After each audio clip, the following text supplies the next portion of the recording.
You ever wonder why in ancient Greece or in ancient Rome, the statues that were mostly nude, like they always had these nude statues, they basically had a lot of respect for the nude body, right? If you look at the women were not super beautiful in the sense that, like, yeah, they were curvy and kind of plumpy, and yeah, they were actually what a woman from that time, the epitome of what a woman would look like. But then you see the men chiseled. I mean, just beautiful, excessively gorgeous, right? And then you look at the animal kingdom and you look at lions, for example. Now, I love lions. That's one of the reasons why I've based my whole Regal Change and Regal Shaman channel after, like a lion, is because I love the symbolism of a lion, and I've always felt as though it's it's been like a spirit animal of mine, you could say. All of these ways in which men in the animal kingdom, men are always supposed to be more like gorgeous and rough around the edges and capable of fierceness, but they're also very gentle. I mean, that's one other thing about male lions is if you've ever seen the male lions where there's this male lion that's fighting the hyenas alone against like 20 of them, and then his brother comes to save him, and then they scare off the hyenas. They are so affectionate and loving with one another, but they're also very fierce. They're very fierce.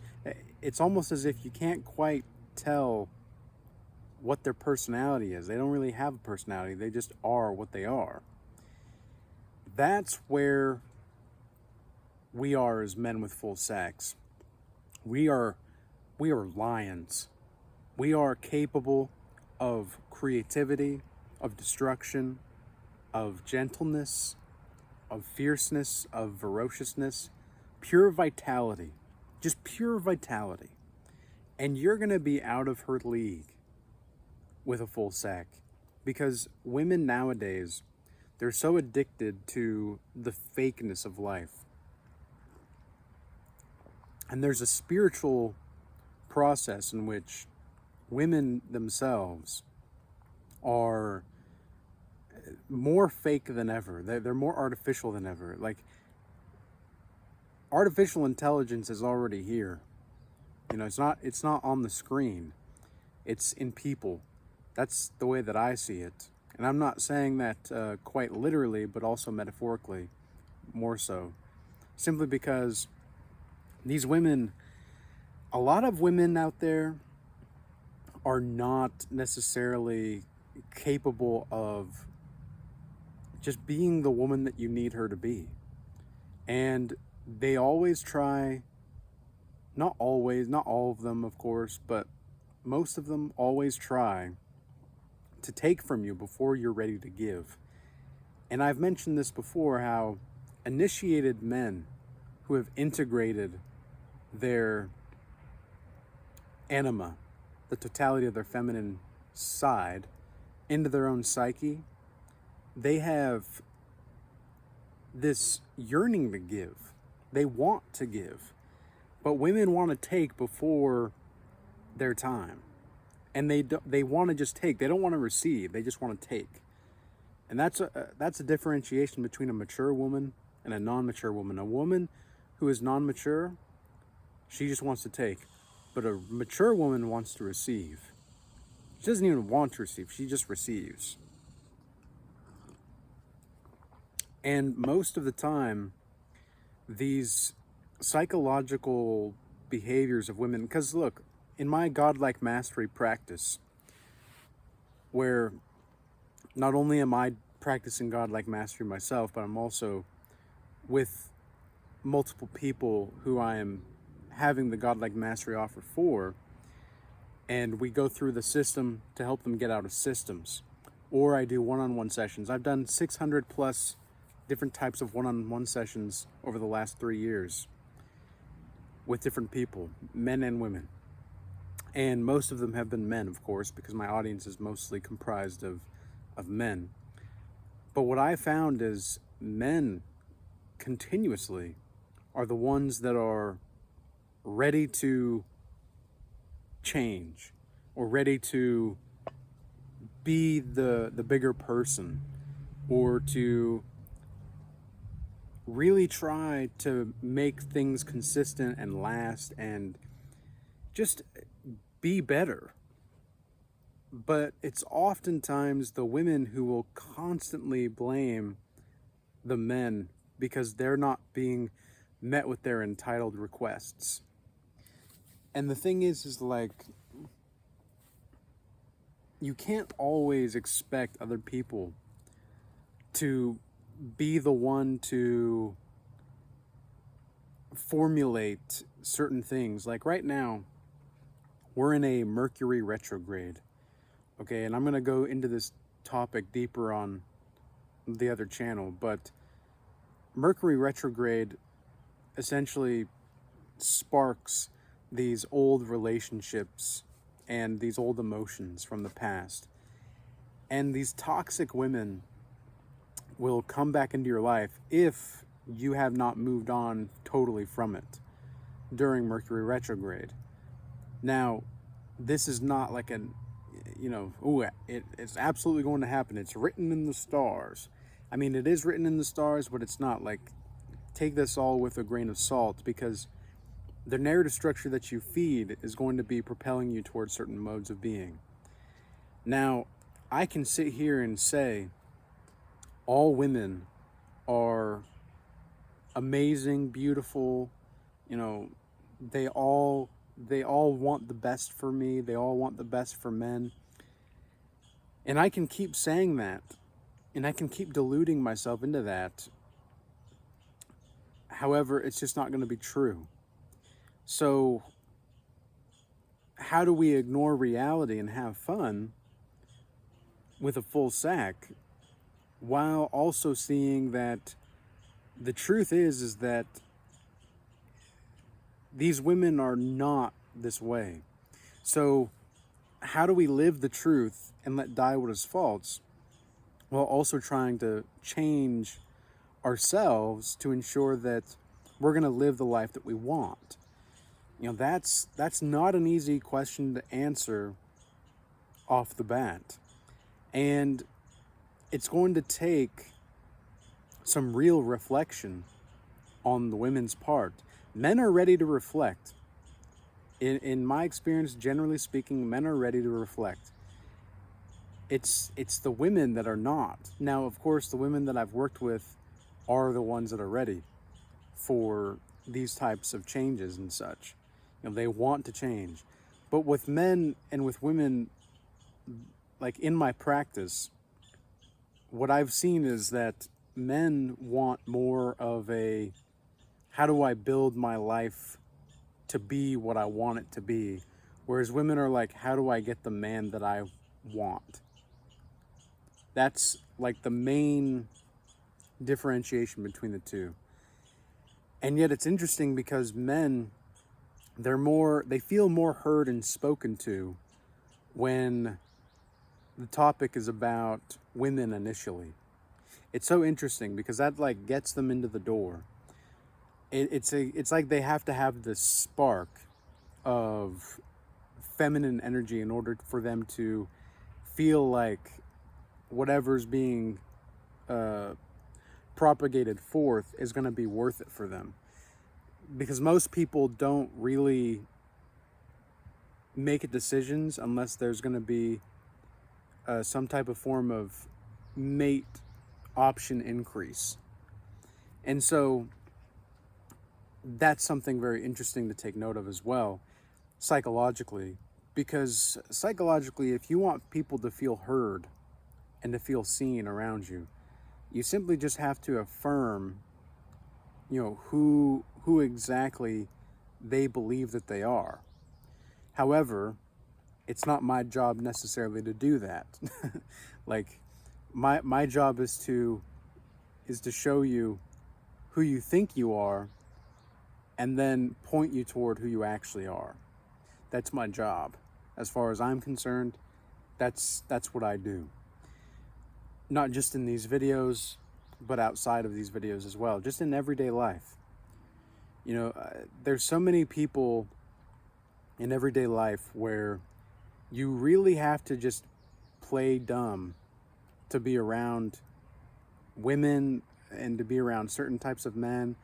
But I will say that I might make just a whole video on this topic, but men who are performative mate guarders, they are the worst types of men to deal with.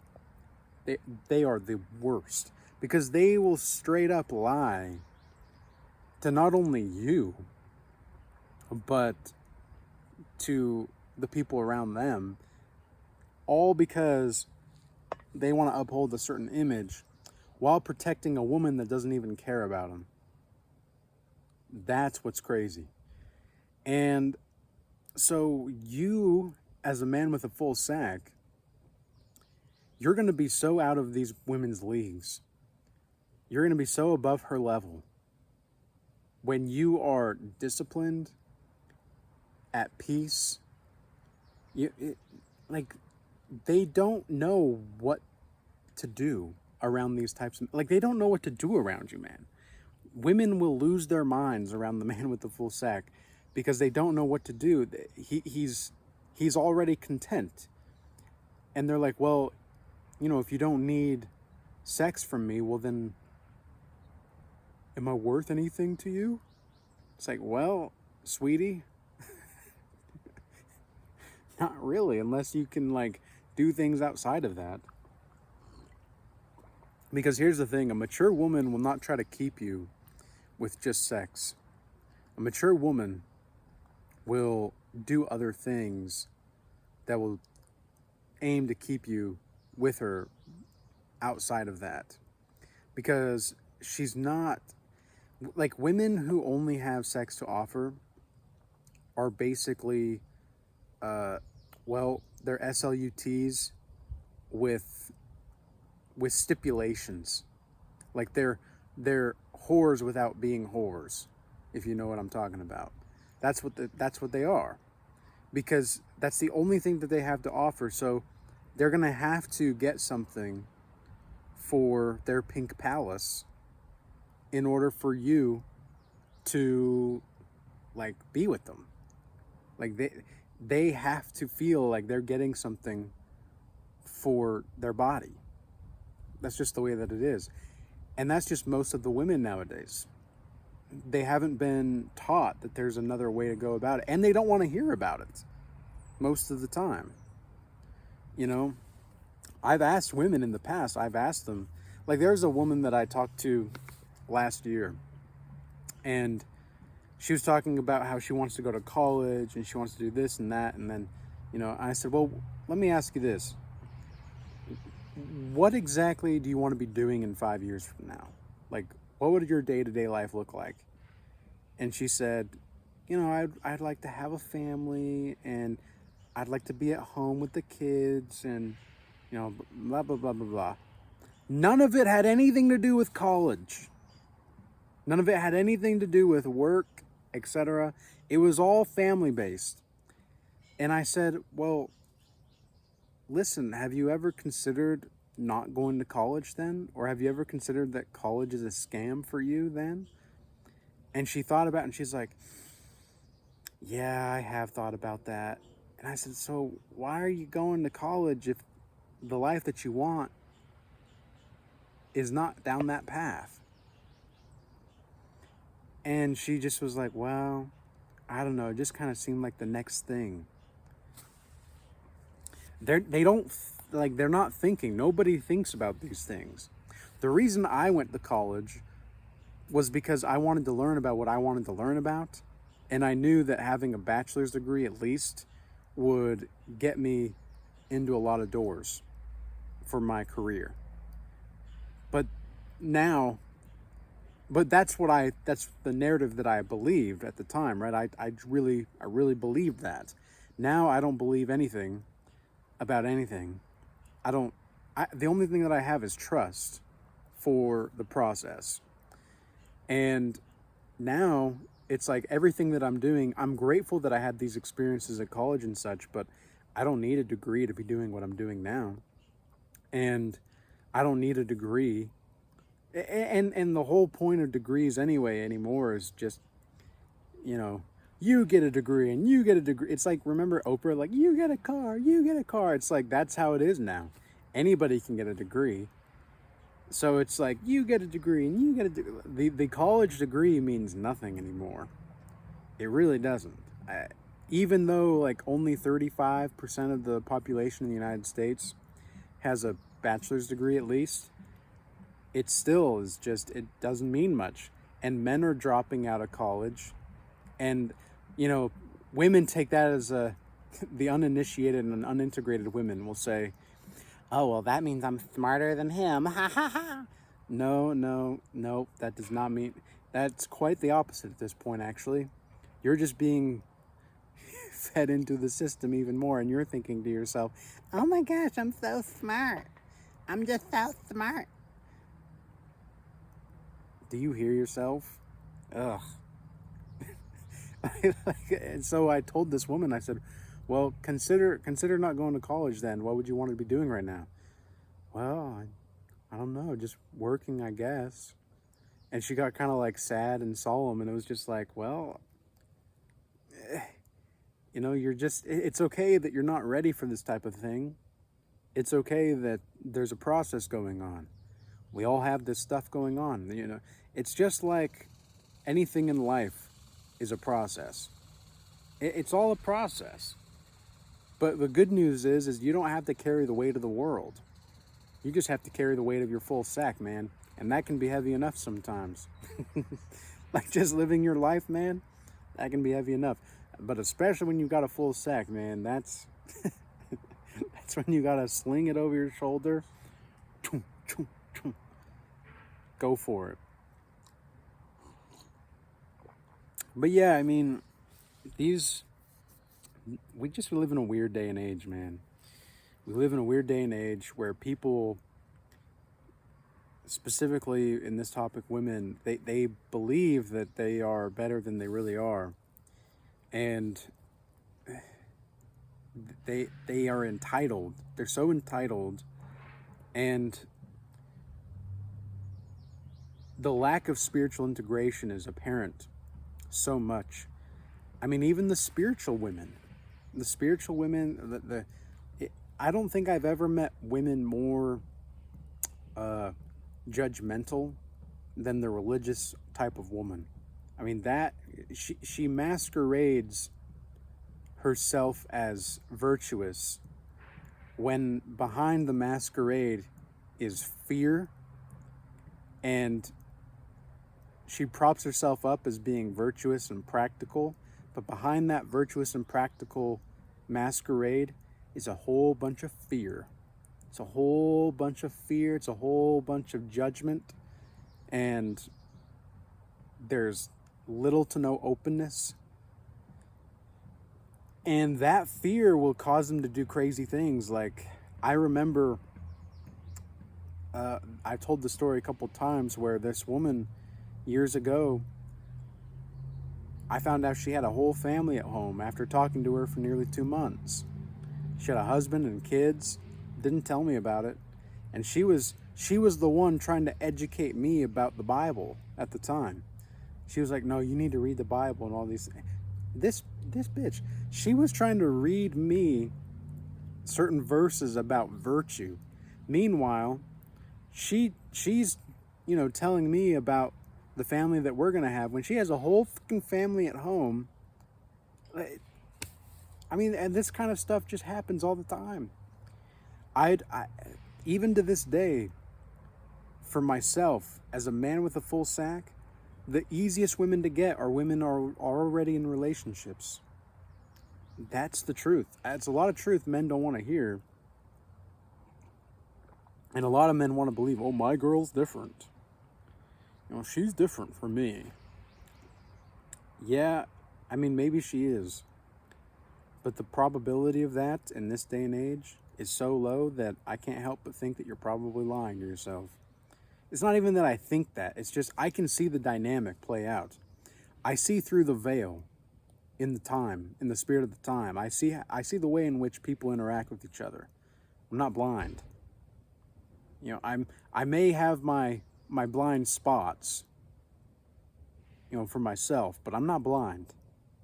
So all this goes to say is be mindful. And when you're out of your league, man, when you know that you're better, and this is not like a, you know, it's like a, oh, I'm so much better than her. Like, I'm just so much better, girl.